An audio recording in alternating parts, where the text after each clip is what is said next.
You are listening to the Free Spirit Astrology Podcast.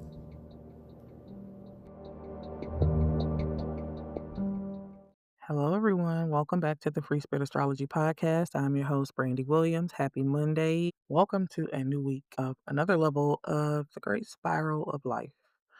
Always in motion, even when we thought we had it all figured out, there is yet another layer. So, today, Monday, July 7th, Uranus is entering the sign of Gemini. It's a very big cosmic shift from that earth energy of Taurus into the air mental energy of Gemini. I feel like Uranus and Gemini I'm getting the image of Peter Pan, the redhead one on Disney, the one back in the 50s. Except Peter Pan's sword has electrical powers.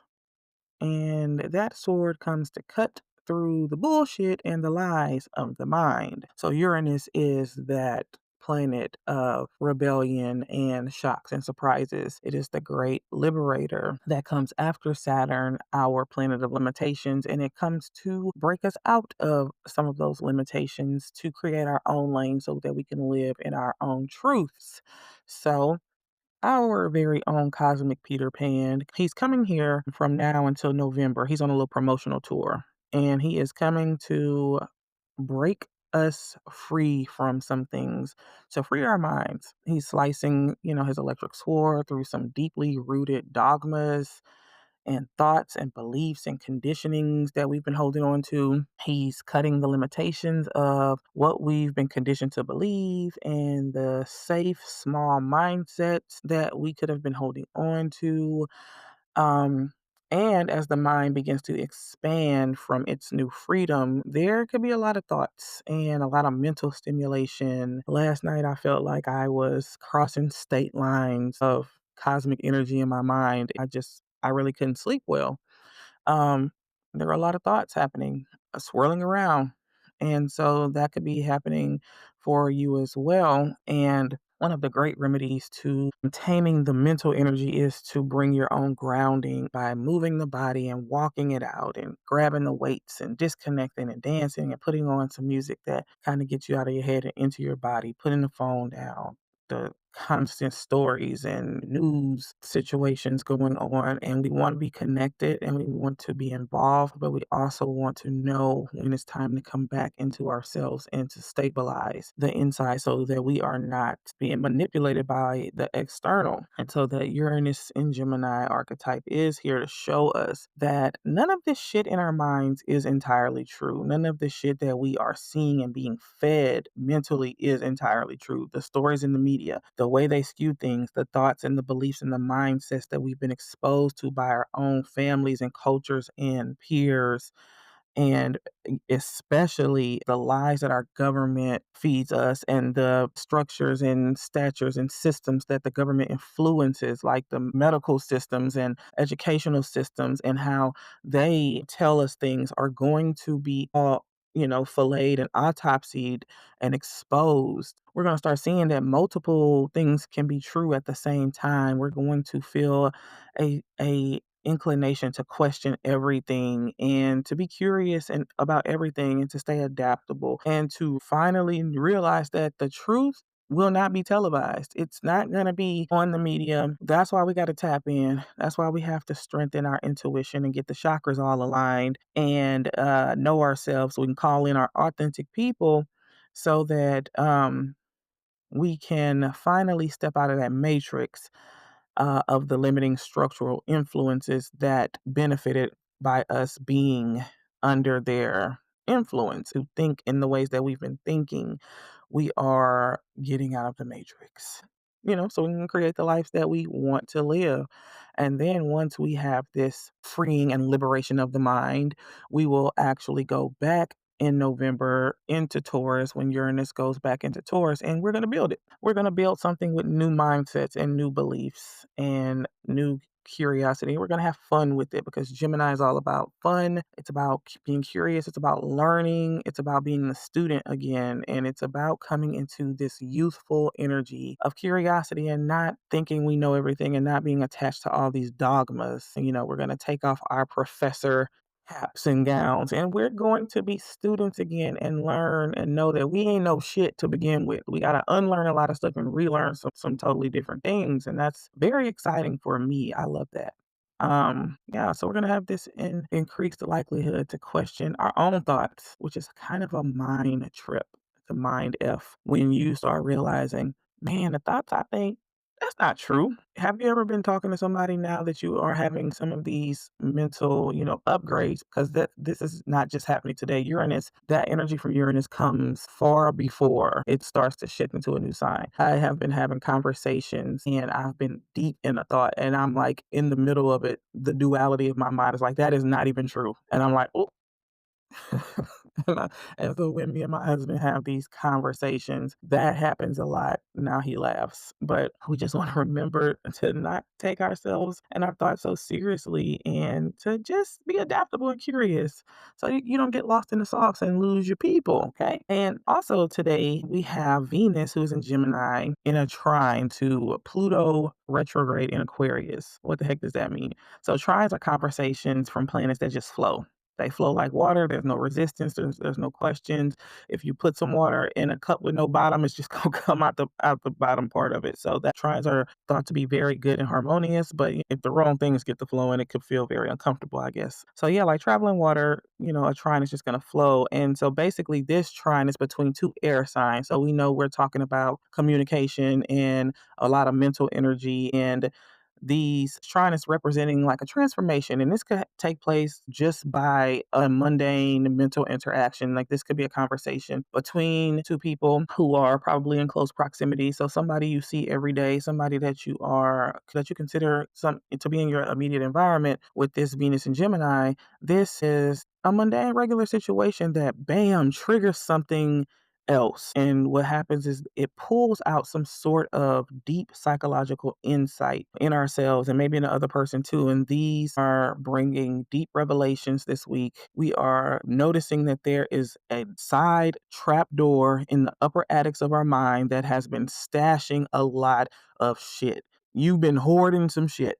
Okay. And these old repressed thoughts, beliefs, mental conditionings have popped out of this closet by just this regular conversation or interaction. And this literally happened to me on Saturday. It was so crazy. And we didn't even know that we've been in these little invisible safe rooms. I mean, like imagine you're just going about your life, but you're actually carrying around this invisible cell that you've been in, and it is kind of like your protection. It's your walls that keeps you safe, and you didn't even know that that was going on.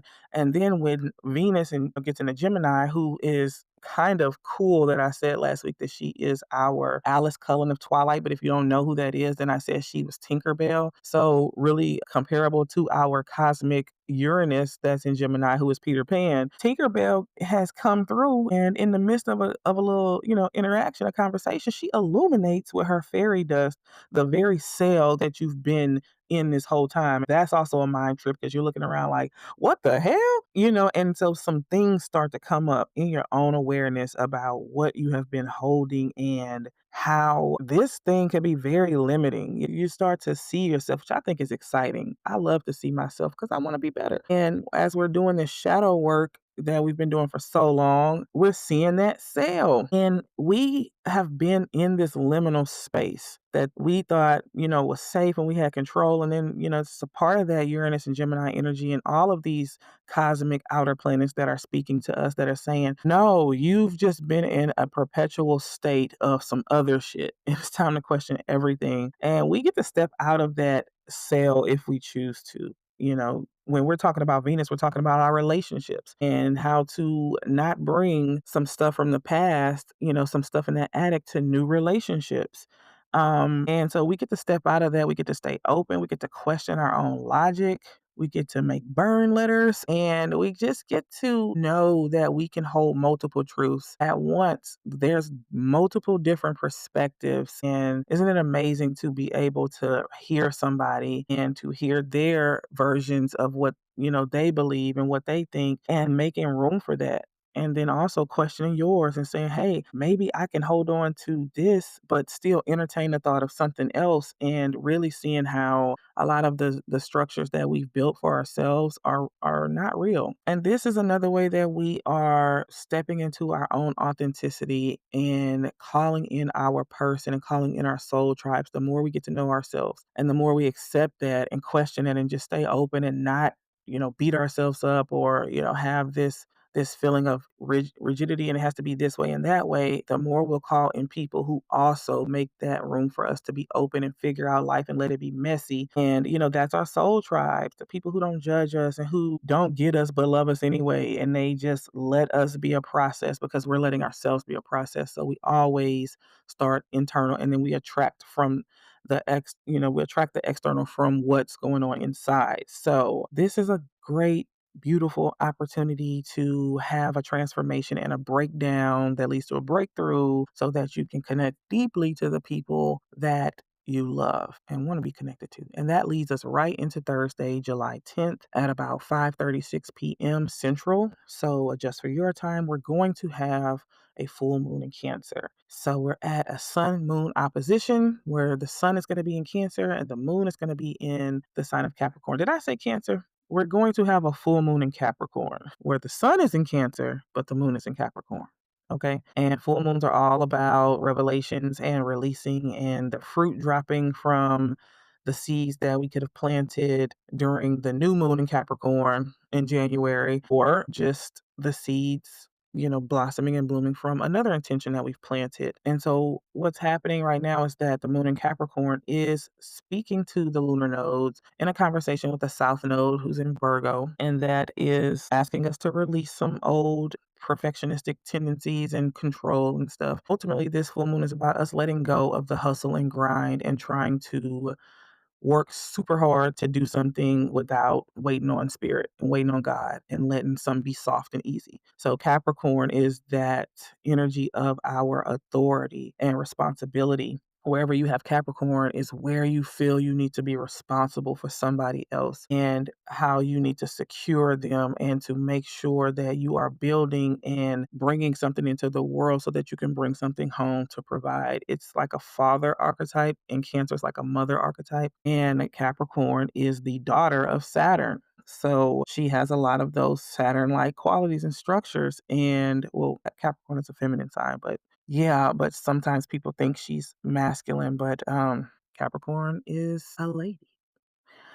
And so, but Capricorn is a person or an archetype who prioritizes structure and will take a slow climb, will do something methodical and is practical and is organized and really needs their checklists and things to be right. There's a very strong relationship with time in the Capricorn parts of our charts. We always feel like we don't have enough time to do something, usually where we have Capricorn at, and we're always thinking about the people we're responsible for wherever, and everybody has a Capricorn part of in your birth chart. And if there's no planets there, you have Saturn somewhere that's speaking to that, a Capricorn place in your chart. And so what's happening with this full moon is that the sun in Cancer is having a conversation with the moon in Capricorn, right? And there's some vulnerability here that's happening. The sun in Cancer is like, listen, you've been holding on to too much. Speaking to the moon in Capricorn, you've been overworking. You're constantly worried. You're carrying burdens that don't even belong to you because you feel like you need to take care of everything and everybody. And you've been so preoccupied with taking care of everything and everyone that you're not actually here. And you're missing out on the small moments. The kids, they wanted to show you something, but you were really busy. And I get it. You feel like if you don't, that things are going to unravel. You know, um, I'm trying to lay with you. I want to rub on you a little bit. I want to talk to you. I want to pull up on you a little bit. Um, but lately, you're not here. I mean, your body's here, but your mind isn't, right? And so the South Node, who is in this trine with the moon, is like, yeah, mama, because the lunar nodes are connected to the moon. Like, yeah, mama, you gotta chill, you gotta relax. I was trying to show you something the other day, but you're so focused on your project, you were on your computer, you wanted something to be perfect, you were doing emails and checklists, and do you even want to do all of this? And the moon in Capricorn is like, actually, hell no, I don't. I'm so tired. I'm burnt out. I'm fucking tired. I just want some real sacred rest, not laying down in the bed scrolling, but my mind has a checklist going on. I want to rest. I'm so tired. And Mother Saturn is there too.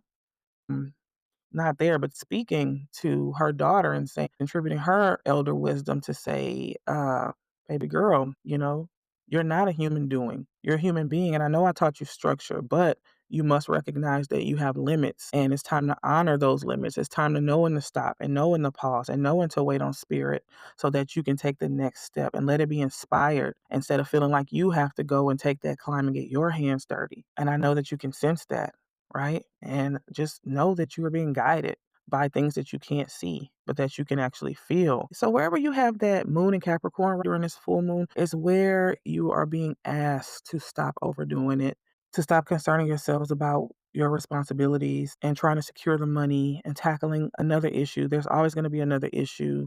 And to notice that even though you don't want to do this shit and you don't want to do it, and you're tired, you feel like if you don't and if you stop, that the system is going to fall off, that you're going to be homeless and you're going to die, and that the people that we're responsible for are going to die, right? But you don't believe that anymore either, because there are cosmic shifts that have been deprogramming and shedding things in the mind.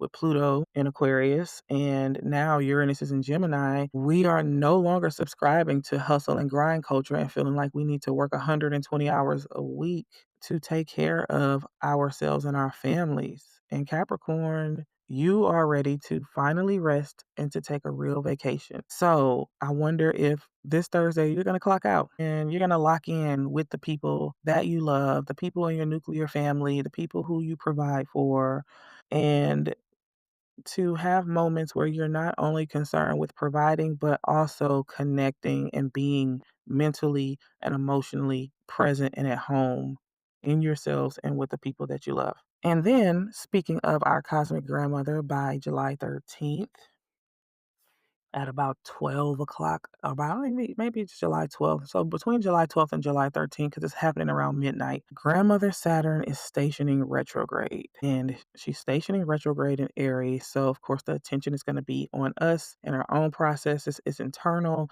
And this is bringing us to some of those limits. After we have a break, we are probably going to start thinking about what we're creating and building in this world. And we're going to come up against some limitations, or we already have been coming up against some limitations that can feel very triggering because Aries doesn't like limits and Aries doesn't like to pause. And Aries is like, I'm really sick of this slow climb. Aries likes to get shit done and it likes to see and it likes to conquer. And Aries is like, F this stuff. I want to go. I want to get the thing popping, right? I want to make this magic happen. And this can bring up a lot of anger, and this can even bring up rage. And then this can trigger other things in life. And that is what the point is. Our anger is a very good teacher because right behind anger, there is a deep wound, especially if it's long standing anger. Anger is a bodyguard for a very deep wound. And retrogrades are always initiating a cosmic pause, the opportunity to pause. And if you don't pause, everything's just going to not work out. So you're going to want to pause because then you're going to just be more angry. Now you got more work to do. But with Saturn being retrograde in Aries, we are invited to pause and to look at our anger and to look at the things that piss us off and to look at some things we feel impatient about so that we can examine, process, and heal these wounds that we are protecting with anger, rightfully so, because Saturn says we have to build something new. Pop's tripping. He told me to ask for my bike back. I wouldn't trip. Saturn says we have to. We have to build something new. We have to unlearn some of these ways of being and these structures and ways of hustling and grinding. And the thing that we are calling in for ourselves is going to look very different than other things that we have been conditioned to do and the ways that we've been doing things. And Saturn says, hey, you can't build the new you, the new becoming of you on a foundation of anger, resentment, grudges, and all those things. Those things have to be looked at. We got to make sure the foundation is right so that we can build this thing. We're building us from the ground up. And that's all I have for this week. So these are some major intense energies. These outer planets are commanding a lot of up-leveling from us, and some of that is very destabilizing. If you are feeling restless and out of sorts and crazy, sacred hot showers are magical. I like to do my sacred hot showers with some type of sound healing situation going on my phone. I use Cody the sound healer. He's great. I'll put that name in my show notes. Walking is magical. Picking up the weights is magical. Putting your phone on a charger and going into another room is magical. Hip shaking, belly dancing, breath work, Gemini rules the lungs. You want to give great love and attention to the lungs and send love and ease to the lungs because you could get wrapped up in anxiety with these big mental energies happening, and be there for yourself. Be so much there for yourself. Ride for you harder than you ride for anyone else, and watch how beautifully you begin to love everyone else. And that is all I have. Y'all be blessed, and you know how to reach me. I'll leave my email if you want to talk, if you need somebody to just vibe with, and I'll see you in the next one. Bye.